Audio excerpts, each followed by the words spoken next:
እርግጠኛው የምነግራችሁ አሁን በኔጌቲቭ ኢነርጂ በፌስቡክ በመናምን እዛም እዚህ የሚተነትን ሰው እየተነተነ ይኖራል እንጂ በፍጹም ኢትዮጵያን የመምራት ስልጣን እድል አያገኝም።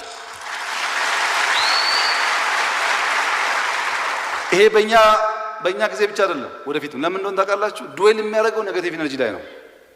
ፍሬንድሺፕ ምን ያደርጋል፣ ህዳሴ ምን ያደርጋል፣ ወጣቶች ጋር መወያየት ምን ያደርጋል፣ እንትን ምን ያደርጋል ስለሚል ምን ያደርጋል ሆኖ ይቀራል እንጂ ከዚህ ውስጥ ምን ትምህርት ይገኛል? ወጣት ጋር ውይይት ምን ፋይዳ አለው? ህዳሴ ምን ፋይዳ አለው ብሎ መልካሙን ነገር አስቀምጦ ችግሩን ደግሞ በትክክል የማይተነትን ሰው፣ ሁል ጊዜ ችግር የሚተነትን ሰው ጭንቅላቱን ያለማመደው ችግር ስለሆነ ማታም ሲተኛ ችግር እያሰበ ይተኛል። መፍትሄ የለም።